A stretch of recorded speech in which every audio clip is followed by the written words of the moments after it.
अस्सलाम वालेकुम बच्चों, क्या हाल चाल हैं। उम्मीद है ठीक ठाक बढ़िया खैरियत से होंगे। आज के इस वन शॉट लेक्चर के अंदर हम एग्जाम ओरिएंटेड तरीके से इस चैप्टर को पढ़ेंगे। चाहे आपके एग्जाम के अंदर 10 महीने हो या 10 दिन हो, ये जो पूरा वन शॉट लेक्चर है इसके अंदर सारी टिप्स एंड ट्रिक्स एंड हमने ऐसा प्लान बनाया है कि आपके भी 90% से अबव मार्क्स आने वाले हैं, जैसे हमारे प्रीवियस 287 प्लस बच्चों के आए। हमने आपके लिए सारी चीजें बिल्कुल फ्री की हुई हैं। अगर आप इस वीडियो की कमेंट सेक्शन में जाएं और यहां पर हमने हमारे टॉपर बच्चे 300 बच्चे जिनके 90% से अबव मार्क्स आए 9-10 क्लास में, उसके नोट्स हमने आपके लिए रखे हुए हैं। ये पहली लिंक है। दूसरी लिंक कि आपको पूरी बुक के चैप्टर्स के लेक्चर्स चाहिए, सारे कॉन्सेप्ट्स के चाहिए, तो दूसरी लिंक पर क्लिक करेंगे तो आपको सारे लेक्चर्स मिलेंगे। देन आपको हमारे व्हाट्सएप चैनल जहां पर सारी न्यू गेस्ट पेपर अपडेट सारी मिल रही होंगी, तो इससे आप जरूर ज्वाइन कीजिएगा। सही है, एक नंबर चीज यहां पर ही हुई। दूसरी चीज ये हुई कि देखें जी, हमारे इतने बच्चे टॉप कर रहे हैं भाई, कुछ तो बात है ना। वो बात कैसे, हम सारी रिसोर्सेज आपको दे रहे हैं यूट्यूब पर, तो इसलिए सबसे पहली बात तो हमारे यूट्यूब चैनल को कर लें आप सब्सक्राइब, कि कोई भी नया लेक्चर जो है ना वो आप इसे मिस ना करें। ऑल पे क्लिक कर लें, वीडियो को लाइक करें, देखें जी कितनी मेहनत लगती है, हम आपके लिए कितना काम करें, थोड़ा सा हमारी टीम के लिए आप अप्रिशिएट कर लें। इसके बाद जैसे हम हमारे बच्चे कुछ स्पेशलाइज तरीके से 95% 97 हमारे जो टॉप लाते हैं, उनके लिए हमने प्रॉपर स्टडी प्लान बनाया हुआ है कि जी हमारी लाइव क्लासेस बेच होती हैं जिसके अंदर हमारे बेहतरीन टीचर्स पढ़ाते हैं और वो लाइव क्लास में आके हर बच्चे के प्रॉब्लम्स कॉन्सेप्चुअली पढ़ा रहे होते हैं। फिजिक्स, केमिस्ट्री, मैथ, कोई भी सब्जेक्ट हो, इसके टेस्ट हम लिए जाते हैं, बिल्कुल वो सवाल आते हैं। हम हर हफ्ते टेस्ट लेते हैं बच्चों का, एग्जैक्टली वही एग्जाम के अंदर सवाल आते हैं। तो सारे के सारे लेक्चर, डाउट ग्रुप, 24 घंटे पूरे साल 24/7, भले रात को 3 बजे मसला हो, हमारा टीचर आपको हेल्प करने के लिए तैयार होगा। और उसकी पूरी की पूरी फीस सिर्फ और सिर्फ 21,000 रुपए है, सारे के सारे सब्जेक्ट्स की।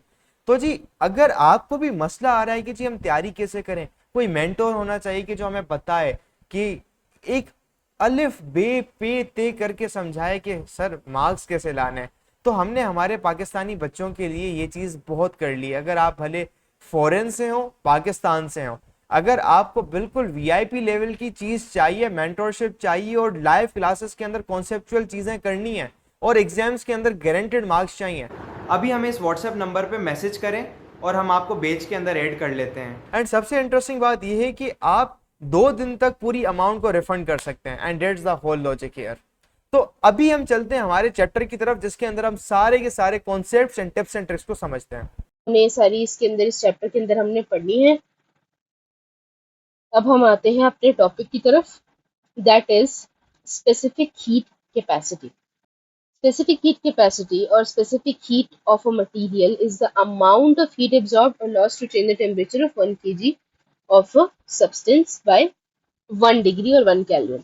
इसका क्या मतलब है, पहले इसको मार्क कर लें। ये है क्या, स्पेसिफिक हीट और specific heat capacity of the material is amount of heat absorbed or lost to change the temperature of 1 kg of its substance by 1 Kelvin or 1 degree Celsius। क्या मतलब, what is it? It is basically the amount of heat that is absorbed or lost to change the temperature of the substance by 1 kg और 1 degree Celsius। इसका क्या मतलब है? इसका ये मतलब है कि ये मेरे पास एक अमाउंट है, एक सब्सटेंस है जिसकी 1 kg उसका मास है। ठीक है, एक ब्लॉक है, उसका 1 kg मास है। इनिशियल इसका टेम्परेचर मैं कहती हूँ कि ये 30 डिग्रीज का है। सही, डिग्रीज और 30 केल्विन का है। सही, these are not the same, we know that. अच्छा, इसको मैं सेम मैं एक साथ नहीं लिख रही because it might result in some confusion, तो let's leave it for the later. अच्छा, ठीक है, इसका 30 डिग्री सेल्सियस इसका टेम्परेचर है अभी। नाउ मुझे इसका टेम्परेचर जो है वो चेंज करना है टू, इसका टेम्परेचर जो है वो मुझे चेंज करना है टू 31 डिग्री। कितने डिग्री इसका फर्क है? 1 डिग्री का फर्क है। ऐसा ही है। अब ये 1 डिग्री के चेंज लाने में मुझे उसको कितनी हीट देनी पड़ी, कितनी मैंने ये जो आप, चलो मैं इसको क्यू से रिप्रेजेंट करती हूँ। Delta Q is basically heat. कि मुझे कितनी इसके अंदर हीट देनी पड़ी कि ये 30 से 31 हो गया, वो मेरे पास। अच्छा, इसमें मैं ये नहीं कहूँगी कि मैंने 1 डिग्री की इसको हीट दी है, ऐसा नहीं होता। This is the degree of heat, this is not the amount of heat, amount is different. ठीक है, तो इसमें मुझे क्या मालूम करना है कि कितनी अमाउंट ऑफ हीट मैंने दी है कि वो 30 से 31 हो गया। ये कब होगा? जब एनर्जी मैंने एब्जॉर्ब की। और सिमिलरली अगर मुझे क्या करना है, मुझे अगर इसका टेम्परेचर जो है वो रिड्यूस करना है टू, ये 1 kg वाला ब्लॉक है और इसका टेम्परेचर मुझे अब चेंज करना है टू 29 डिग्री, यानी अब मैं इसमें से अब मुझे टेम्परेचर इसका कम करना है। ठीक है, चेंज तो आ रहा है इसमें भी, पहले 30 था, अब 29, लेकिन मुझे अब कम करना है, तो ऑब्वियसली मैं इसमें से क्या करूंगी, एनर्जी लूज करूंगी। तो वो कितनी अमाउंट ऑफ एनर्जी, कितनी हीट मैंने लूज की कि मेरे 1 डिग्री का फर्क आ गया इसके अंदर। This is basically what specific heat capacity means. ठीक है, नाउ यहाँ पे बताया, अब ये this is the formula for specific heat capacity. Formula में क्या है, सी है, C is basically the specific heat. ठीक है, this is for specific heat. जो क्यू है दैट इज फॉर हीट, ये हीट के लिए यूज होता है। जो आपके पास एम है, this is the mass, and delta T is the obviously change in temperature. ठीक है, ये आपके पास एक सिंपल सा फॉर्मूला है to calculate specific heat capacity of a certain substance. फिर इसी तरह ये लोग कह रहे हैं कि इसका इन्होंने एक वो बता दिया आपको, यूनिट बता दिया, that is its unit is joule पर kilogram per Kelvin. Joule is for Q, that is heat. Kilogram is for mass and Kelvin is for temperature. तो it is joules per kilogram per Kelvin. ये इसका मेरे पास क्या है, unit है। अच्छा, अब हम दूसरी बात पे आते हैं। इट सेज कि excuse me, it says that some materials require small amount of heat like metals, for example aluminium, copper, iron and diamond. These materials have low value of specific heat. Such materials are good conductors of heat. We can say that these materials cannot retain heat for long time with them. These materials heat up and cool down quickly. Therefore, such materials are used in sinks. क्या कह रहे हैं कि there are some materials which require small amount of heat. ठीक है, जिसका मतलब है they have low values of specific heat and they are good conductor, मतलब कि उनको छोटी अमाउंट ऑफ हीट देके उनका टेम्परेचर में चेंज कर सकती है, यानी कि वो हीट को बहुत जल्दी अटेन कर लेते हैं, बहुत जल्दी वो एब्जॉर्ब कर लेते हैं, तो यानी they are good conductors of heat. ठीक है, these materials can not retain heat for longer time, कि ये जल्दी, अब जो चीज जल्दी, जितनी जल्दी हीट लेगी उतनी ही जल्दी हीट वो वापस भी निकालेंगे। और सिमिलरली जो चीज इतनी जल्दी, जितनी देर से हीट लेगी वो इतनी देर से इसको निकाल लेगी, जिसका मतलब वो रिटेन नहीं कर पाती। रिटेन का क्या मतलब होता है, टू पुट बैक या to stay, to keep it with yourself. ठीक है, अपने पास रखने के लिए, वो कितनी देर तक रख सकती है, वो कम टाइम के लिए रख सकती है, ज्यादा देर तक नहीं रख सकती। These material heat up and cool down quickly. ये क्या करते हैं, हीट अप और कूल डाउन भी बहुत तेजी से होता है। ऑब्वियसली जितनी जल्दी हीट लेंगे उतनी जल्दी हीट वापस भी देंगे। For example such materials are used in heat sinks. अब ये हीट सिंक क्या होता है ये हम आगे जाके पढ़ेंगे। फिर इसके कॉन्ट्ररी में या इसकी ऑपोजिट में कुछ मटीरियल्स होते हैं which require large amount of heat, like water. Small amount of heat किसको चाहिए होता है, मेटल्स को, large amount of heat water को चाहिए होता है। They have large specific heat. They absorb or lose a large amount of heat for small change in temperature. ठीक है, वो क्या करते हैं, absorb or lose large amount of heat. Then they cannot be easily heated up or cooled down. यानी वो बहुत slowly heat up होते हैं और बहुत जितनी slowly heat up होंगे उतनी slowly वो cool down होंगे. It means that these materials can retain heat in them, कि ये लोग अपने अंदर heat retain कर सकते हैं। एंड एक और चीज मुझे इसमें जो इन्होंने पॉइंट नहीं लिखा हुआ, ऊपर हमने पढ़ा था कि there the metals were good conductors of heat, तो यहाँ पे हम क्या लिख सकते हैं कि water is bad conductor of heat, we can write that, right.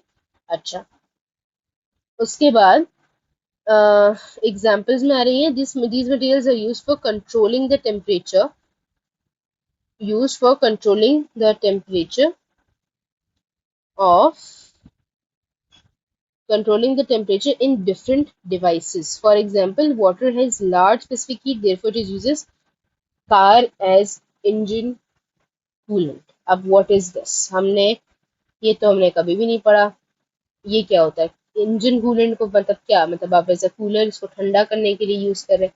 तो हम लोगों ने ये चीज देखी होगी, बॉयज ने तो स्पेसिफिकली बॉयज को मे बी पता भी हो, बट गर्ल्स ने भी अगर ये चीज देखी हो, कभी नोट की हो, कि जब आपका इंजन गाड़ी का बहुत ज्यादा गर्म हो जाता है, जब गाड़ी बहुत ज्यादा हीटअप हो जाती है, तो फादर्स यूजुअली क्या करते हैं कि वो पानी पानी डालते हैं, राइट? तो वो पानी की बोतल हमेशा गाड़ी में रखी होती है। तो वो पानी क्यों डालते हैं? वो पानी इसलिए डालते हैं ताकि आपकी जो क्या कहते हैं, इंजन है, इंजन में से वो हीट, सारा का सारा हीट जो है वो पानी अपने पास एब्जॉर्ब कर ले। और जब वो एब्जॉर्ब कर लेगा तो वो देता, जो स्लोली एब्जॉर्ब करेगा तो वो स्लोली वो देगा भी नहीं। उससे क्या होगा कि वो जो इंजन है वो कूल डाउन हो जाएगा, वो हीट अप नहीं होगा, वो कूल डाउन हो जाएगा, तो पानी जो है वो स्लोली स्लोली हीट उसमें से सारी ले लेगा और फिर अपने पास रिटेन कर लेगा। सही है? जिसकी वजह से उसको फर्दर देने की जरूरत नहीं पड़ी, फर्दर हीट देगा नहीं, तो जो आपका इंजन है वो ठंडा रहेगा, राइट? अच्छा, so this is what it means कि पानी को हम एज अ इंजन कूलेंट भी इस्तेमाल कर सकते हैं। ठीक है। अच्छा, अब यहाँ पे एक बड़ी मजे की बात की हुई है।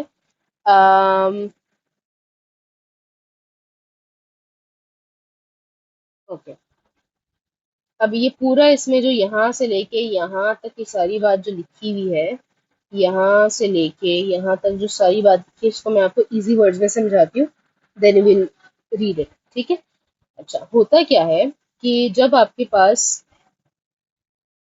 यहाँ पे इन्होंने बात की है कि जो कोस्टल एरियाज होते हैं, यानी जहाँ पर समंदर होते हैं, समुद्री इलाके जो होते हैं, वहां पर आपके पास टेम्परेचर जो है वो ठंडा कैसे होता है। सही है। और बनिस्बत जो लैंड एरियाज होते हैं, लैंड एरियाज तो बड़े गर्म होते हैं आपके पास। गर्मियों की मैं बात करी, लैंड एरियाज तो बहुत गर्म होते हैं वहां तो, कोस्टल एरियाज की निस्बत वहाँ पे ज्यादा गर्मी होती है। अब ये वजह क्या है? इस चीज की वजह ये है कि जहाँ कोस्टल एरियाज होते हैं, ऑब्वियसली कोस्ट में क्या होता है? पानी। कोस्टल एरियाज यानी समुद्री इलाके। अब वहां पे हमारे पास होता है क्या? पानी। पानी होने की वजह से क्या होता है कि पानी तो जो हीट, सन जो हीट प्रोवाइड कर रहा है, तो पानी तो वो बहुत स्लोली लेता है, एब्जॉर्ब करता है हीट। तो पानी जब इतना ज्यादा हीट एब्जॉर्ब नहीं करेगा तो पानी ठंडा रहता है, जिसकी वजह से जो उसकी सरफेस होती है या जो उसके आसपास का एरिया होता है वो भी कूल होता है। जबकि जो आपका लैंड एरिया होता है, लैंड जो सॉइल होती है, ड्राई सॉइल होती है जिसमें पानी नहीं होता, तो ऑब्वियसली इसमें पानी नहीं है, तो वो तो डायरेक्टली हीट एब्जॉर्ब कर लेता है, जिसकी वजह से आपकी जो जमीन होती है या आपका जो जमीनी इलाके होते हैं वो बनिस्बत गर्म होते हैं। ये बात समझ में आ गई? अच्छा, अब जहाँ पे गर्म जमीनें होती हैं वहां पर जो प्रेशर है, एयर प्रेशर होता है, हवा भी गर्म होती है ऑब्वियसली, तो वहां एयर प्रेशर जो होता है वो क्या होता है? हाई, वहाँ एयर प्रेशर लो होता है। ठीक है, गर्म हवा होती है तो वहाँ एयर प्रेशर, अच्छा ये एक चीज हमें एक फैक्ट है जो हमें याद रखना है, कि जो ठंडी हवाएं होती हैं उनका प्रेशर हाई होता है, जो गर्म हवाएं होती हैं उनका प्रेशर लो होता है। ठीक है, गर्म गैस कर लो या हवा या कुछ भी इसको कह दो, तो वहां पे ठंडा होगा तो हाई प्रेशर, गर्म होगा तो लो प्रेशर। तो अब लैंड वाले एरियाज में तो गर्म हवा है, तो यानी कि वहां तो लो प्रेशर है। अब सिमिलरली जो कोस्टल एरियाज है वहां पे जो हवा है वो ठंडी है, तो ऑब्वियसली वहां टेम्परेचर प्रेशर भी जो है वो ज्यादा है। अब क्या होता है कि हमें समंदर में बहुत, जब हम समंदर वाली तरफ जाते हैं तो हमें बड़ी तेज से हवाएं महसूस होती है ना? हालांकि हम उसी शहर के दूसरी जगह पे जहाँ पे लैंड है, जहाँ समंदर करीब नहीं है, वहां तो मुझे कोई हवा नहीं महसूस हो रही, लेकिन जैसे ही मैं समंदर के थोड़ा करीब जाने लगती हूँ तो बहुत तेज हवा आती रहती है। कराची वालों की बात बहुत अच्छे से समझ में आती होगी। अब ऐसा क्यों होता है? ऐसा इसलिए होता है कि वी नो कि हर चीज जो है वो हाई कंसंट्रेशन से लो कंसंट्रेशन की तरफ जाती है। ठीक है, या हाई प्रेशर से लो प्रेशर की तरफ जाती है, यानी जहां पे भी उसको किसी चीज को प्रेशर प्रेशर फील हो रहा होगा, वो वहां से लो प्रेशर की तरफ यानी हल्की प्रेशर की तरफ जाने की कोशिश करेंगे। ठीक है, तो इसी तरह जो हवा सी सरफेस पे जो ठंडी हवा है वहां जो हाई प्रेशर पड़ रहा है, तो वो क्या करते हैं कि वो लैंड वाले एरियाज की तरफ मूवमेंट शुरू करते हैं ताकि वो लो प्रेशर वाले एरिया में चले जाए। तो वो जो high pressure to low pressure की जो मूवमेंट होती है ना, उस वजह से वो ब्रीज या वो हवा मुझे महसूस होती है, जिसको मैं सी ब्रीज कहती हूँ। ठीक है, ये वजह होती है जो मेरे पास हवा आती है मेरे पास। ठीक है, इस तरह ठंडी हवा आती है। So the next topic that we have, is uses of large specific heat of water. ठीक है.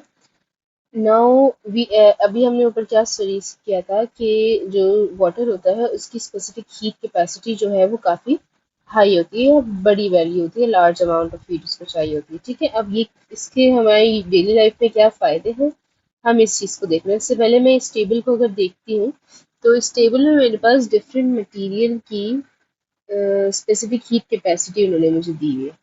ठीक है. डिफरेंट मटेरियल की मेरे पास स्पेसिफिक हीट कैपेसिटीज गिवन है. कॉपर देख लूँ, glass, gold, lead, silver, ethanol etcetera etcetera. अब इस सब पूरी लिस्ट में मैं देख रही हूँ ना, तो मुझे साफ साफ नजर आ रहा है कि सबसे ज्यादा किसकी है, वाटर की. ठीक है. तो ये तो मुझे चलो पता चल गई कि वाटर की स्पेसिफिक हीट ज्यादा है, और कितनी ज्यादा है, दैट इज समथिंग अराउंड 4200. ठीक है. अब मैं जरा अपने लेक्चर का आती हूँ. अच्छा. As we know, water has large specific heat, that is 4200 joules per kg per mole per kg per Kelvin. जिसकी वजह से अब हमारी लाइफ में क्या इसकी सिग्निफिकेंस है या क्या इसकी यूजेस है, हम इसके ऊपर आते हैं. ठीक है. अब एग्जाम में आपसे सिग्निफिकेंस कहें या यूजेस कहें तो ये आपको पता चल जाना चाहिए कि आपसे क्या चीज मांग रहे हैं. अब पहला इसका सिग्निफिकेंस जो है वो है temperature variation in land and coastal areas. इस चीज़ को मैं नहीं ज़्यादा पढ़ा रही डिटेल में, ये एज इट इज़ वही चीज़ है जो हमने अभी ऊपर पढ़ी है. ठीक है. जो अभी हमने ऊपर पढ़ी थी water and coastal areas and land वाली बात, एग्जैक्ट वही चीज़ है. बस इसमें ये बता रहे हैं कि स्पेसिफिक हीट ड्राई सॉइल की जो है वो 800 होती है, जो कि पानी से 5 टाइम्स स्मॉलर है, जिसकी वजह से लैंड जो है वो क्विकली हीट अप हो जाता है. तो टेम्परेचर कब से कितना कितना राइज होता है, 45 टू 50 तक चला जाता है. और लेकिन विंटर के अंदर वो क्विकली कूल डाउन हो जाता है, और टेम्परेचर जो है वो 5 to 0 डिग्री तक चला जाता है. ये सारी बात है लैंड की. लेकिन अगर मैं कोस्टल एरियाज की मैं बात करती हूँ, जैसे कि कराची है, कराची के अंदर जो टेम्परेचर होता है वो वेरिएशन बहुत स्मॉल होता है, जो कि 19 to 32, यानी 19 से कम होता है तो 19 डिग्रीज होता है, ज़्यादा से ज़्यादा होता है तो 32 डिग्रीज तक चला जाता है. ठीक है. क्योंकि ओशन जो है वो and large lakes absorb a lot of heat from sun during summer and keep heat stored in them. On the other hand, in winter, ocean and lakes release heat into the atmosphere. तो यानी कि आपका जो क्या कहते हैं, कराची या coastal areas होते हैं, वहाँ पे तकरीबन टेम्परेचर जो है वो मॉडरेट रहता है, यानी बीच में ना बहुत ज़्यादा ठंड होती है ना बहुत ज़्यादा गर्मी होती है. ये लाइन देखें. This phenomena keeps the temperature moderate between summer and winter in the coastal areas. ठीक है. अच्छा. अब आते हैं हम सेकंड पॉइंट के. सेकंड पॉइंट इसका क्या है, it maintains stability of the ocean and lake temperatures. Again वही वाली बात कि lake and ocean heat up and cool down slowly due to high specific heat of water, जिसकी वजह से बहुत ज़्यादा क्लाइमेट टेम्परेचर चेंज नहीं होता पानी का, और इसकी जो suitable for environment of aquatic life, जो एक्वेटिक लाइफ होती है, जो फिशेज हैं, डॉल्फिन है, जो भी सी एनिमल्स है, उनकी लाइफ जो है वो इससे इफेक्ट नहीं होती, वो आराम से वाटर के अंदर रह सकते हैं. ठीक है. यानी ना बहुत ज़्यादा गर्म होता है पानी, ना बहुत ज़्यादा ठंडा होता है पानी, जिसकी वजह से एक्वेटिक लाइफ को कोई भी इफेक्ट नहीं पड़ता. फिर आपके पास थर्ड पॉइंट है ह्यूमन बॉडी टेम्परेचर रेगुलेशन. अब इसमें एक बड़ी मज़े की चीज़ है, दैट इज़ कि हमें पता है कि हमारी बॉडी इज़ 70% ऑफ वाटर. ठीक है. अब 70% वाटर होने की वजह से अगर मैं देखती हूँ कि अगर पानी जो है वो जल्दी गर्म होता है, यानी अगर इसकी स्पेसिफिक हीट कैपेसिटी लो होती तो पानी जल्दी और बहुत तेज़ गर्म होता है. अब अगर थोड़ा सा ज़्यादा टेम्परेचर कराची में बढ़ जाता है, या कहीं भी मैं ऐसे एरिया में होती जैसे लाहौर में, या किसी ऐसे जैसे सऊदी अरेबिया के लिए, वहाँ बहुत सख्त गर्मी पड़ती है, तो अगर हम ऐसी जगह पे हों तो वहाँ पे तो हमारी बॉडी के अंदर सारा पानी खौलने लग जाए, बॉयल होने लग जाए, और हम इतनी ज़्यादा हमें गर्मी लगे कि हमारा अंदर का पूरा जिस्म जो है हमारा वो जल सकता है. यानी अगर बहुत, जैसे हमारे हाथ पे गर्म पानी गिर जाता है तो वो हमारा हाथ जल जाता है, राइट. तो इसी तरह अगर हमारे बॉडी के अंदर ही ये सारा फिनोमेना शुरू हो जाता है तो फिर तो हमारी बॉडी अंदर से सारे ऑर्गन ही जल जाते हैं. तो फॉर दैट वाटर की जो स्पेसिफिक हीट कैपेसिटी है वो हाई रखी गई है, ताकि इस तरह ना हो, और इसकी वजह से हमारी बॉडी अंदर से प्रोटेक्टेड रहती है. ठीक है. और अपना हमारी बॉडी जो टेम्परेचर मेंटेन, जैसे अब यहाँ पे पढ़ते हैं कि human body contains approximately 60% of water, ठीक है। A healthy body maintains a temperature about 37 degree. Now we can relate how our body maintains a temperature due to high specific heat of water. ठीक है। अच्छा, last sorry second last point क्या है इसका कि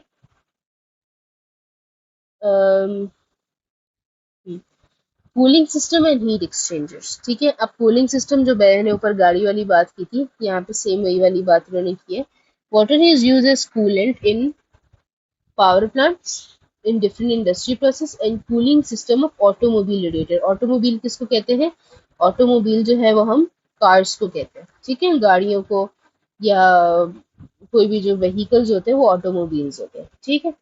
now in the figure, जो आपकी figure में इन्होंने जो सारा सिस्टम कूलिंग सिस्टम शो किया हुआ है कि इसके अंदर जो है आपके पास थर्मोस्टेट होता है, वाटर पंप है, वाटर आ रहा है यहाँ पे, ये कूलेंट एक्सपेंशन टैंक है, यानी जो वाटर होता है बेसिकली वो आपका इसके इस सिस्टम में से, जो आपका गाड़ी का ये इंजन होता है उसमें से हीट सारी एब्जॉर्ब करके और उसको कूल डाउन कर लेता है। या किसी भी बड़ी इंडस्ट्री में किसी मशीनरी का अगर सिस्टम है तो उसको भी कूल डाउन कर सकता है। Water takes large amount of excess of heat from machines and effectively transfer heat using heat exchanger. It prevents overheating in machinery and maintain their high efficiency. ठीक है,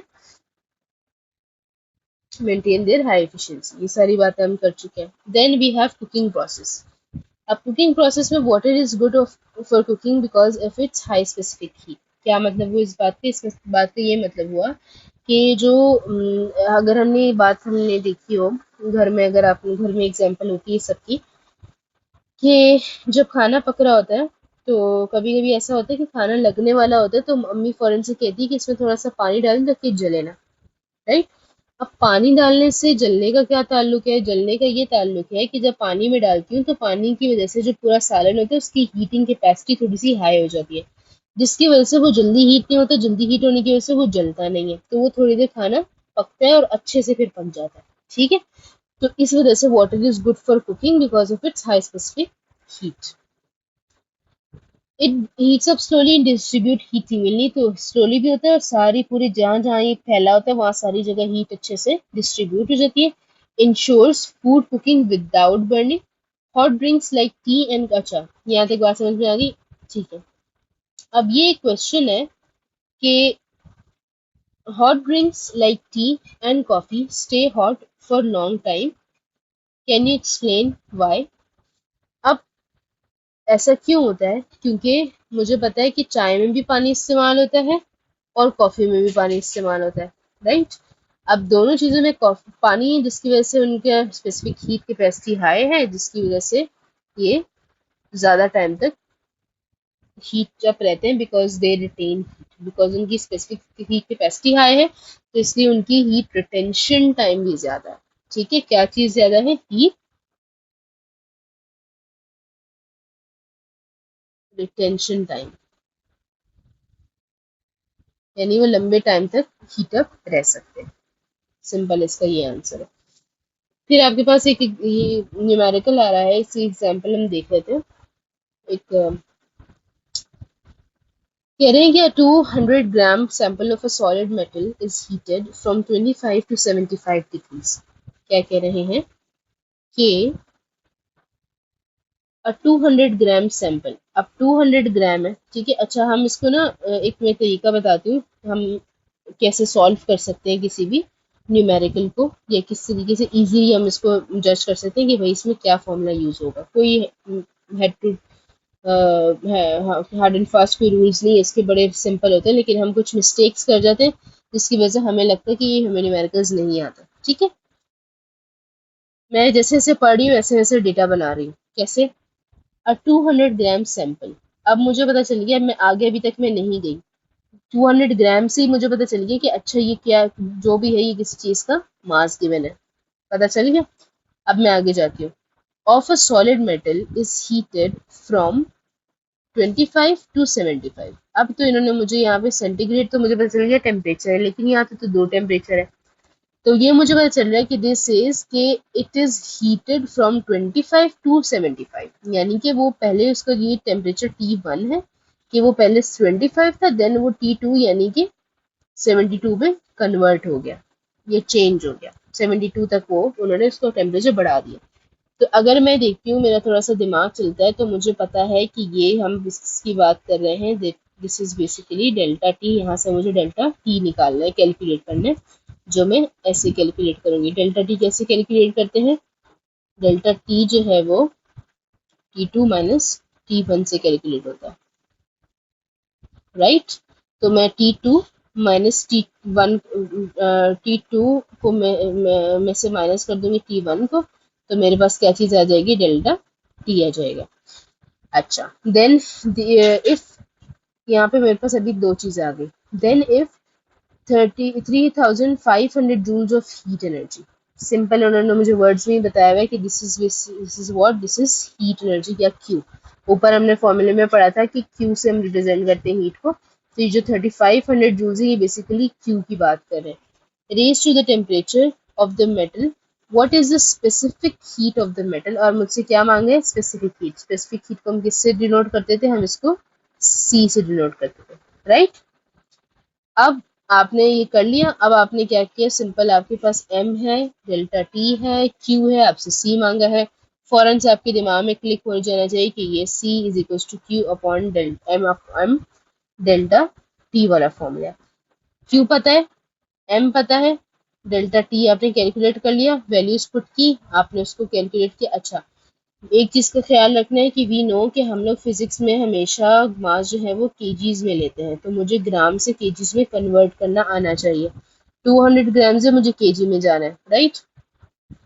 1 केजी जो है, भाई ये लेक्चर तो तुम बहुत मजे से देख रहे हो, लेकिन तुम्हें पता है कि लेक्चर देखने से खाली 90% मार्क्स नहीं आ जाते। असल में भाई मार्क्स कैसे आते हैं? तो भाई ये लेक्चर देखने के बाद आपने नोट्स खुद के बनाने होते हैं और फिर साथ में आपने प्रैक्टिस भी करने होते हैं सवाल।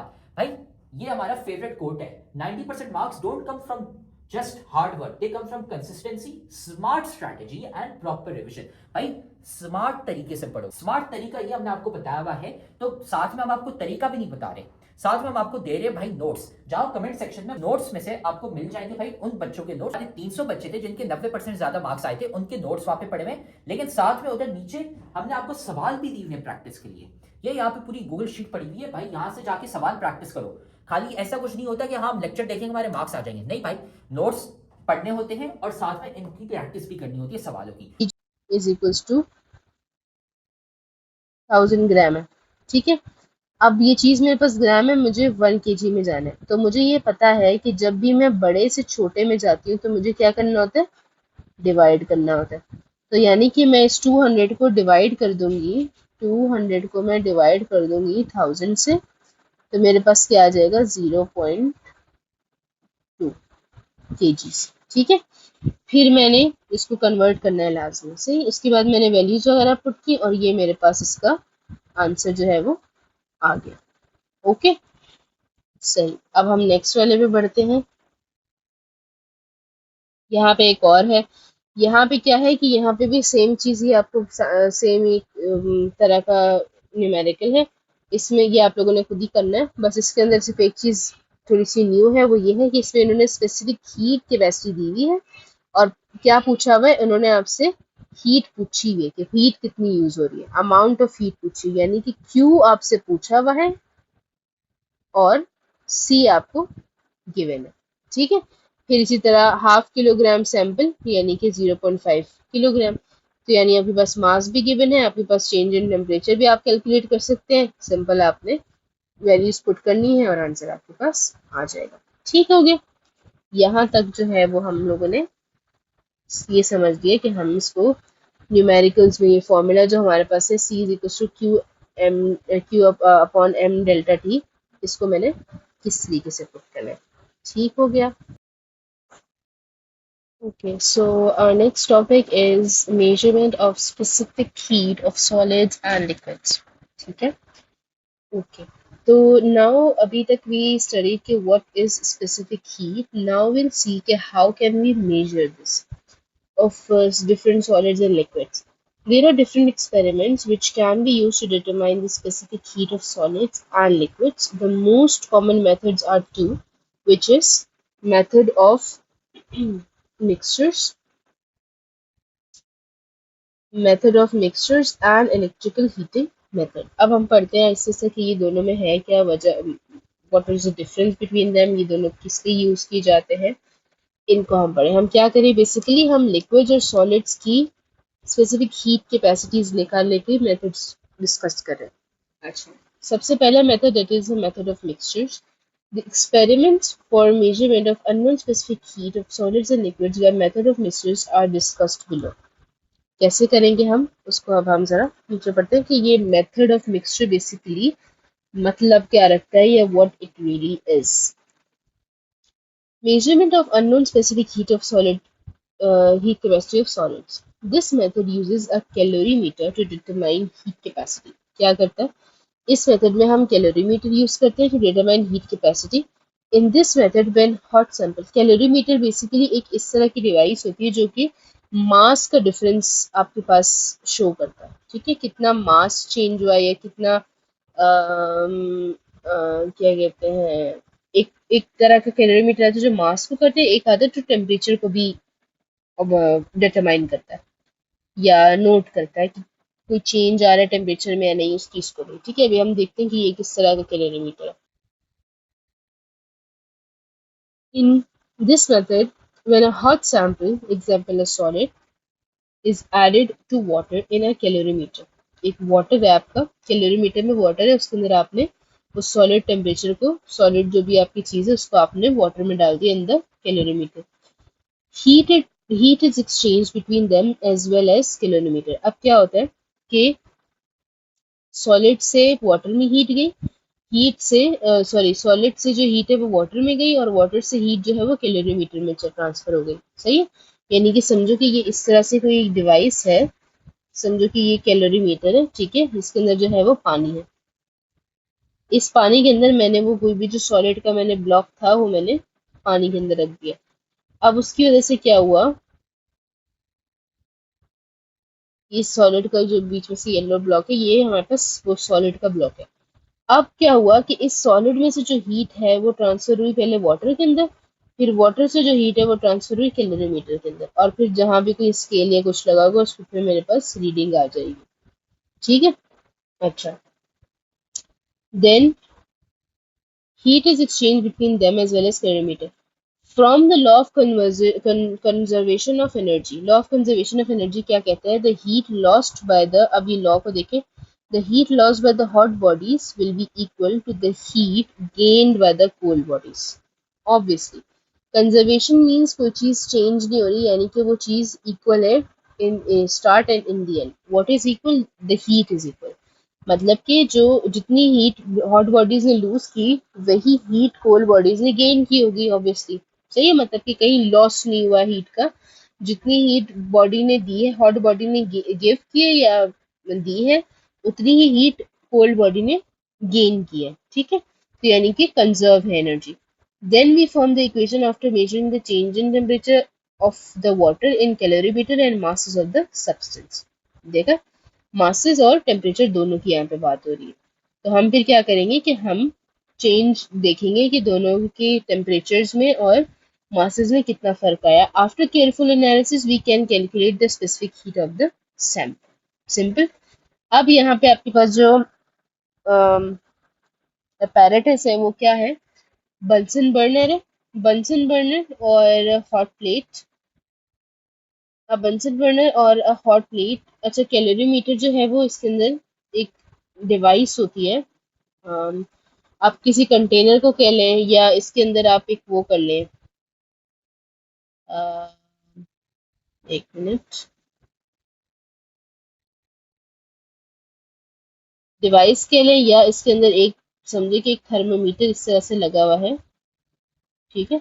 वो थर्मोमीटर बेसिकली क्या कर रहा है आपके पास, उसके अंदर आपको जो भी टेम्परेचर, क्योंकि वो पानी के अंदर इमर्स्ड है, तो इस सॉलिड बॉडी की वजह से जो पानी में गर्माइश आ रही है तो वो इस कैलोरीमीटर के अंदर ट्रांसफर हो रही है, तो इसके ऊपर यानी कि इस जो आपके पास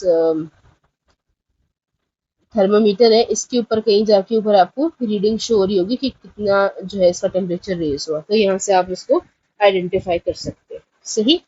अच्छा, अब अपैरेटस में क्या क्या चीजें आती हैं? अब बंसन बर्नर और हॉट प्लेट। बंसन बर्नर या फिर एक हॉट प्लेट जो होता है, बंसन बर्नर या फिर एक हॉट प्लेट हम लेते हैं। हॉट प्लेट एक डिवाइस होती है, डिजिटल डिवाइस होती है, जो आपकी एक सरफेस टाइप एक मशीन होती है, उसके ऊपर ना एक सीधी प्लेट लगी हुई होती है और उसका एक स्विच होता है जो आप स्विच बोर्ड से लगाते हैं, और वो उसका सरफेस, वो प्लेट जो है वो गर्म होने लगती है। फिर उसके ऊपर आप जो भी चीज़ रखते हैं वो हीट अप होने लगती है। पानी रखें ग्लास में या लाइक बीकर्स में, तो वो हीट अप होने लगती है। जैसे आप, हमारे पास इलेक्ट्रिकल चूल्हे आते हैं ना, उसी तरीके का होता है बिल्कुल वो। फिर आपके पास बंसन बर्नर का क्या होता है? बंसन बर्नर जो आपके पास ट्राइपॉड स्टैंड के नीचे जो हम एक स्टोव सा लगाते हैं और लैब्स में हमने देखा होगा, तो वो तो हम कोई भी चीज़ हीटिंग के लिए यूज़ कर सकते हैं। फिर कॉपर कैलोरीमीटर होता है with lid stirrer and insulating cover. एक कॉपर कैलोरीमीटर होता है, उसका लेड स्टिरर होता है, यानी लेड का बना हुआ स्टिरर से हम स्टर कर सकें, उसको मूव कर सकें। एंड इंसुलेटिंग एक कवर होता है, अ मेटेलिक सॉलिड सिलेंडर होता है। वेइंग मशीन होती है, वाटर बीकर होता है, लेबोरेटरी स्टैंड एंड 2 थर्मोमीटर्स। ठीक है, ये सारे आपके पास अपैरेटस होता है। और इस अपैरेटस, अच्छा ये ज़रूर जो ये वाला अपैरेटस है, ये बेसिकली लैब का एक एक्सपेरिमेंट है, तो इसकी थ्योरी में इतनी ज़्यादा ये इसका वर्थ नहीं है, बट समझना हमारा काम है कि इसमें क्या चीज़ें हमसे पूछी गई है। ठीक है, हमें इसके अपैरेटस समझ में आ गया। अब इसकी की वेरिएबल्स क्या है? Independent variable is temperature and the metal block. Dependent variable is energy supplied to the metal block by heating. क्या कह रहे हैं कि independent variable is the temperature of metal block. ये इंडिपेंडेंट है, यानी जो मेटल ब्लॉक है उसका जो टेम्परेचर है वो तो ऑटोमेटिकली इंडिपेंडेंट है, यानी वो उसके अपनी सरफेस है, वो किसी वजह से उसका वो टेम्परेचर नहीं है।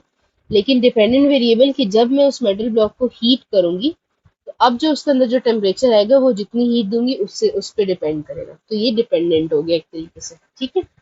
अच्छा, ये पूरा आपके पास है अपैरेटस।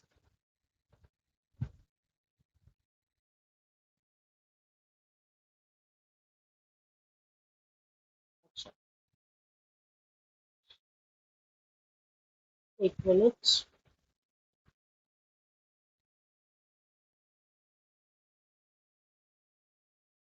अच्छा, ये आपके पास एक अपैरेटस उन्होंने दिया हुआ है। ठीक है, अब ये देखो, ये जो ब्लैक कलर का बॉक्स है, ये बेसिकली आपके पास के इंसुलेटिंग बॉक्स है। इंसुलेटिंग बॉक्स यानी इंसुलेशन हो रही है कि हीट कहीं स्केप ना करे। ये अंदर बीकर है, बीकर में वाटर है, इसके अंदर ये जो लेड का स्टेरर आपको नजर आ रहा है, चम्मच टाइप का, ये है। थर्मोमीटर है। ये पूरा जो डिजाइन है, ये पूरा डिजाइन एक कैलोरीमेट्री का डिजाइन है। ठीक है, इसके अंदर ही टेम्परेचर, मतलब ऐसा एक सेटअप जिसमें बीकर हो, उसमें एक स्टेरर हो, उसमें टेम्परेचर थर्मोमीटर हो, पानी हो, तो ये आपके पास एक पूरा कैलोरीमेट्री का डिजाइन होता है। ठीक है, अब इसमें आप करते क्या है? इसमें आप इस तरह से करते हैं कि आपने एक जो है वो मेटल सॉलिड लेके उसके ये बंसन बर्नर से नीचे लगा हुआ है इन लोगों ने ये। ठीक है, स्टोव एक तरह से लगा हुआ है, इसको हीट अप कर रहे होते हैं और वो टेम्परेचर देखते हैं कि जितना टेम्परेचर राइज अप हो रहा है, जितना टेम्परेचर आपका बढ़ रहा है, वो थर्मोमीटर आपको बताती है और फिर वो रीडिंग आपको नोट करनी होती है यहाँ से। ठीक है, वैसे आपको सिंपल नॉर्मली आपको पता चल जाता है क्या टेम्परेचर है। हो सकता है आप लोगों ने लैब्स के अंदर ये चीज़ की हो, या लैब्स के अंदर आगे जाके आप लोग करें, इट्स वेरी इजी। इसके अंदर सिंपल आप ये जो सारा प्रोसीजर लिखा हुआ है इसको पढ़ने की, आप लाइक मुझे पढ़ने की जरूरत नहीं है, बट आप लोग इसको एक दफ़ा रीड करेंगे तो आप लोगों को समझ में आ जाएगी बात। ठीक है, ऊपर ऊपर से मैं बता देती हूँ। फर्स्ट पॉइंट में यही है कि कैलोरीमेट्री लें जिसका स्पेसिफिक हीट कैपेसिटी आपको पता हो। फिर आप दोबारा से फिर इसको मास मेजर करें विद एवरीथिंग।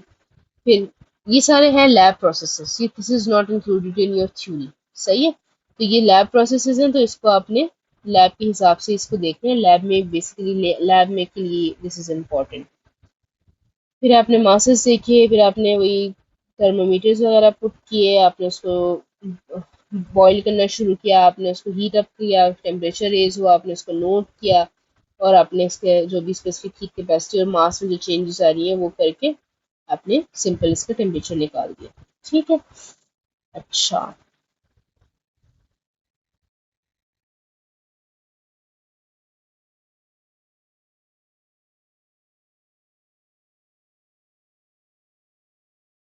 अब यहाँ पे इस फॉर्मूला को थोड़ा सा समझना है, ठीक है। It's not too difficult, it's just a normal phenomena. अगर मैं ये देखूं, मुझे एक फॉर्मूला अगर याद है, that was c is equals to q over m delta t, सही। इसी को अगर मैं थोड़ा सा चेंज करके Q is equals to c m delta t लिखूं, तो बात समझ में आती है, राइट। ये सारी चीज मैं इसको ऊपर ले गई C के पास, क्योंकि मुझे Q चाहिए था, ठीक है। तो मेरे पास ये फॉर्मूला बन गया। अब यही फॉर्मूला हमने सारा यहाँ पे खेला है।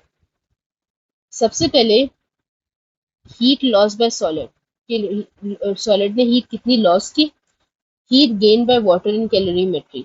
अब वो जो वाटर था उसने कितनी हीट को गेन किया, plus heat gain by calorimetry, और कैलोरीमेट्री ने कितना हीट गेन किया। पहले है कि वाटर ने कितना किया, फिर कैलोरीमेट्री ने कितना वेट गेन किया। इन सब में मैंने क्या किया, मैंने सिंपल इनकी वैल्यूज पुट कर दी। क्यू एस में एम एस, एस से जो सब्सक्रिप्ट है ना, सिर्फ मुझे बताता है कि ये कौन सा वाला क्यू हम यूज करें, ठीक है। तो ये यही वाली चीज है, देखो एम बी इसमें से, सी बी इसी में से। डेल्टा टी को उन्होंने T2 माइनस T1 यूज किया। अब T2 माइनस T1 का मतलब है कि initial final temperature minus initial. अब वो कुछ भी हो सकता है, यानी यहाँ पे इनिशियल जो है वो, समझे T2 जो है वो फाइनल है, और T3 जो है वो इनिशियल है। यानी कि टेम्परेचर जो है वो क्या हुआ था कि ये T2 जो है वो ज्यादा है, T3 मेरे पास कम है। तो मैं ज्यादा में से कम को माइनस करती हूँ, ठीक है। ऊपर ये प्रोसीजर पढ़ेंगे तो उसमें चीज आप क्लियर हो जाएगी कि 2 और 3 कहाँ से आया। फिर इसी तरह MW CW का टेम्परेचर आपने किया, फिर MC और CC के आपने, यानी कि कैलोरीमेट्री और वाटर के लिए भी ये टेम्परेचर चेंज इन टेम्परेचर आपने लिख लिया। By rearranging the above equation, we can find the specific heat of solid. अब मुझे निकालनी किसकी स्पेसिफिक हीट, उस सॉलिड सब्सटेंस की। उसके लिए मुझे सिर्फ इस फॉर्मूला को रीअरेंज करना है। रीअरेंज का मतलब कि मैं सिर्फ CS को यहाँ पे छोड़ूंगी, ये वाला, बाकी सारी चीजें मैं इसको दूसरी तरफ ले जाऊंगी। अब CS के अलावा जो MS और ये सारी चीजें क्या हो रही है, CS से मल्टीप्लाई हो रही है, तो यहाँ इस तरफ आके वो क्या हो जाएंगी, डिवाइड हो जाएंगी, ठीक है। अब ये डिवाइड हो गई, तो अब आपने इसको सिंपली जो T2 और T1 और इस सबको आपने अरेंज किया।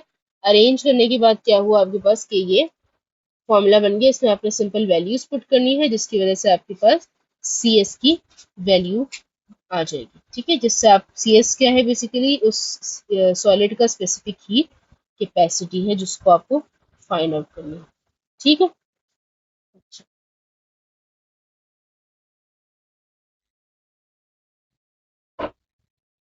दूसरा मेथड क्या है आपके पास कि measurement of unknown specific heat capacity of liquid. अब पहले तो आपने सॉलिड का कर लिया, अब लिक्विड का कैसे करें।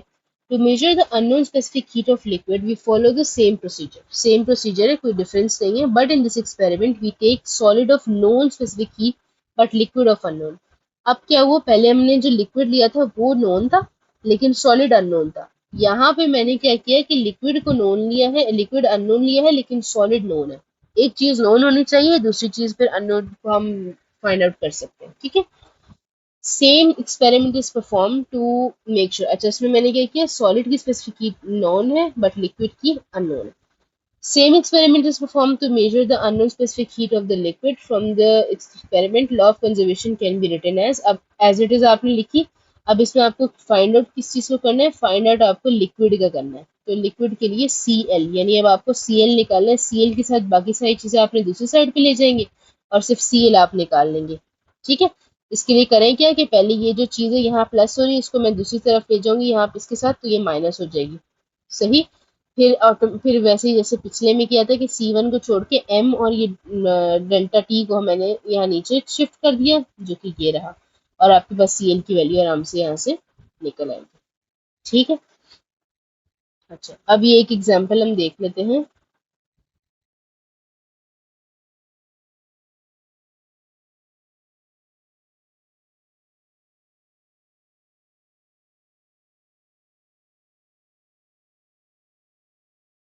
अच्छा, ग्राम ऑफ वुड दिया हुआ है, ठीक है, कि 150 gram of piece of unknown solid cylinder is heated to 100 degree and then place into a calorimetry containing 200 gram of water.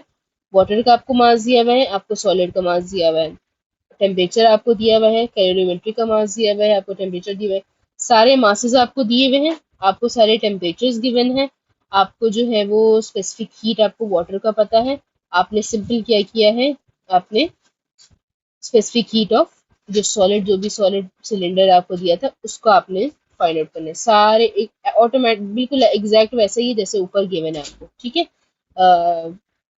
Procedure में इस तरह ऊपर बताया हुआ। तो आपने सिंपल सारा कुछ गिवन है, आपने फॉर्मूला पुट किया, आपने उसमें चीजें पुट की, आपके पास सी एस आराम से फाइंड आउट हो गया, ठीक है।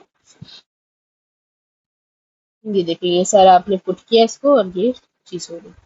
ये तो आसान होते हैं, ये तो हम इसमें से देख के कर सकते हैं, बट जो आपके जो स्पेशली उसमें होते हैं back of the exercise, that is what we have to focus on, ठीक है। अच्छा, अब हम आते हैं नेक्स्ट टाइप ऑफ मेथड पे, that is electrical heating method. अच्छा,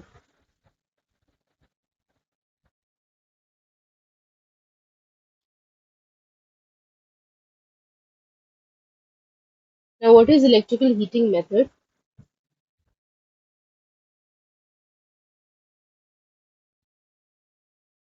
इलेक्ट्रिकल हीटिंग मेथड में हम क्या करते हैं, the experiments for measurement of unknown specific heat capacity of a solid and liquids are discussed below. अब इलेक्ट्रिकल हीटिंग मेथड में कैसे हम रखते हैं, मेजरमेंट ऑफ अननोन, अगर हम मुझे सॉलिड की करनी है तो मैं क्या करूंगी, we measure the amount of heat transfer to a material and measure its temperature,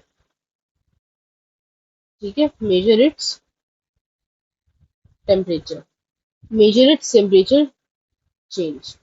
apparatus क्या है, a solid block of cylinder है, ऑब्वियसली एल्यूमिनियम है या कोई भी चीज है। A smaller hole for thermometer हम डालते हैं इसके अंदर। अच्छा, एक एल्यूमिनियम का ब्लॉक होता है, जैसे अब उसमें तो हमने कंटेनर लिया था ना, यहाँ कंटेनर नहीं लूंगी मैं, यहाँ में मैंने सिंपल एक एल्यूमिनियम का ब्लॉक ले लिया। ये आपके पास ये जो मेटल का ब्लॉक इन्होंने बोला हुआ है ना, ये एल्यूमिनियम है, ठीक है, समझे, मैंने येलो कलर से ड्रॉ कर दिया, ठीक है। अब इसके अंदर ही एक छोटा होल होता है फॉर द थर्मोमीटर, एक बड़ा होल होता है फॉर द हीटर। ये एक हीटर है और ये थर्मोमीटर इसके अंदर लगा हुआ है, ठीक है। अब इससे क्या होता है कि जो हीटर होता है वो आपने एक वोल्ट मीटर या किसी एक डिवाइस के साथ आपने उसको कनेक्ट कर दिया। डिवाइस भी क्या है, वोल्ट मीटर है और एम मीटर है। अब ये एम मीटर वो मीटर जब आप स्विच ऑन करते हैं तो ये आपके पास हीट इलेक्ट्रिसिटी रन करती है, इलेक्ट्रिसिटी की वजह से ये जो चीज़ है ये हीट अप हो जाती है। ये हीट अप होगी तो ये ब्लॉक हीट अप होगा, जिसकी वजह से आपकी जो टेम्परेचर है उसके थर्मोमीटर है उसमें टेम्परेचर रेज होना शुरू होगा, जिसकी वजह से मैं इस चेंज की वजह से मैं आराम से निकाल सकती हूँ कि कितना टेम्परेचर, कितनी हीट देने के बाद कितना टेम्परेचर चेंज हुआ है, तो मैं अमाउंट ऑफ हीट निकाल सकती हूँ, स्पेसिफिक हीट कैपेसिटी निकाल सकती हूँ, सिंपल, सही है। अगर आपने लेक्चर को सही से समझे तो दिस इज नथिंग। प्रोसीजर देखिए, calculate the mass of the block, place an electrical immersion heater into the center and top of the weigh metal, connect with the heater to the ammeter to make sure current with the voltmeter to the measure voltage applied on the heater as shown in the figure. Place thermometer into the smaller hole, add few drops of oil into the hole to make sure thermometer is surrounded by hot material. Insulate the block by wrapping it with a cotton wool. Um, Record the initial temperature. अच्छा, ये जो कुछ extra चीज़ें कि उन उसको जो है आप रैप कर लें कॉटन से, ताकि टेम्परेचर सराउंडिंग का टेम्परेचर उसको अफेक्ट ना करे, और आप जो थर्मोमीटर का होल है इसमें थोड़ा ऑयल डाल दें ताकि वो कंडक्शन अच्छी सी हो उसकी, ठीक है। Connect the heater to the power supply, turn it on for 10 minutes, record the current and the potential difference. After 10 minutes, turn off the heater, record the highest temperature that it reaches और उसकी temperature आप note करें। Calculate the heat energy generated by the water. Calculate the specific heat capacity of solid block using this formula. Simple. Q आपको पता चल जाएगा, मास आपको उन्होंने दिया हुआ है, डेल्टा टी आप निकाल लेंगे कि पहले क्या था बाद में क्या आया, सिंपल आपने C निकाल लेना है, ठीक है। दिस इज नथिंग डिफरेंस, कोई इसके अंदर कोई रॉकेट साइंस नहीं है। सिमिलरली अगर मुझे लिक्विड्स का करना है तो लिक्विड्स के लिए मैं क्या करूँ, वही इमर्जन हीटर चाहिए, वोल्ट मीटर, एमीटर, वाटर और कैलोरीमेट्री चाहिए मुझे, ठीक है। Calculate the mass of empty calorimetry, फिर उसमें कोई लिक्विड ऐड करें, जैसे कि वाटर ऐड कर दिया मैंने, फिर उसका मास देखा, उन दोनों के मास डिफरेंस को किया, फिर टेम्परेचर देखा, उसको हीट किया, उसी तरह की कनेक्ट करके उसी तरह मैंने उसको हीट करवाया। अब देखो, अब इसके अंदर वो लेड बॉक्स की जगह अब क्या है, इसके अंदर लिक्विड है, ठीक है। ये जो ब्लैक बॉक्स दिख रहा है ये इंसुलेट किया हुआ है, और ये अंदर इसके ग्रे ग्रे सा फ्लूइड जो है वो वाटर है, ये कोई भी लिक्विड हो सकता है। उसको मैंने एक इलेक्ट्रिकल डिवाइस से कनेक्ट कर दिया, थर्मामीटर रख दिया। इससे मैं आराम से अब सिंपल क्या कर सकती हूँ, इस लिक्विड की जितनी भी टेम्परेचर रेज हुआ होगा हीट होने की वजह से, वो मुझे पता चल जाएगा। मैंने फॉर्मूला सेम लगाया और मेरे पास निकल आया, ठीक है। तो इस तरह मेरे पास जो भी मैंने लिक्विड लिया है उसकी मेरे पास स्पेसिफिक हीट कैपेसिटी आ जाएगी। तो by putting the measured values of heat energy produced by the heater, masses of liquid and calorimetry, and initial and final temperatures, we can measure the specific heat of the liquid that we have to measure, that we have to calculate. तो ये electrical method हो गया, और जो पहले वाला method था वो कौन सा मेथड हो गया, कैलोरीमेट्री वाला मेथड हो गया, सही। तो ये डिफरेंसेस दोनों के बीच में, वो बंसन बर्नर या आपने उसको वैसे हीट किया था, इसमें आपने सिंपल डिजिटली या इलेक्ट्रिकली इसको हीट अप कर दिया, ठीक है। सो दैट्स तो उम्मीद है आपको लेक्चर यहाँ तक समझ आ गया होगा। एक जो बात है जिसकी वजह से हमारे इतने सारे बच्चों के 90% अबव मार्क्स आते हैं, उनको एक चीज पता होती है, वो होती है एग्जाम के अंदर लिखे कैसे जाते हैं। और ये जो चीज है ना, एग्जाम के अंदर लिखना, एग्जाम राइटिंग मेथड, ये हम हमारी बेच के अंदर करवाते हैं, सही है। बच्चा बैठ के सवाल कर ले, लेक्चर देख ले, कुछ भी कर ले, अगर वो उसको एग्जामिनर, अगर उसको लिखना नहीं आता तो एग्जामिनर उसको मार्क्स ही नहीं देगा। तो हम उसको ऐसी टिप्स एंड ट्रिक्स देते हैं, तो भाई एग्जामिनर जो चेक करने वाला है ना, वो मार्क्स काट ही नहीं पाएगा। जब काट ही नहीं पाएगा तो आपका तो टॉप बनना पक्का है। तो जी हम हमारी बैच के अंदर बच्चों को ये पूरी चीजें करवाते हैं, हम नोट्स, गाइडेंस, सारी चीजें A to Z करवा रहे होते हैं। अगर आपको भी ज्वाइन करना है तो आप इस नंबर पर कॉन्टेक्ट करके मैसेज करें और हम आपको बैच के अंदर एनरोल कर लेंगे। इसके अलावा अगर आपको क्या चाहिए, फ्री में नोट्स चाहिए, फ्री का मटेरियल चाहिए, तो यहाँ पर डिस्क्रिप्शन में सारे के सारे लेक्चर्स की लिंक, सारे के सारे नोट्स की लिंक, सारी की सारी चीजों की लिंक्स गिवन है। तब तक के लिए अल्लाह हाफिज, टेक केयर, गुड बाय बच्चों।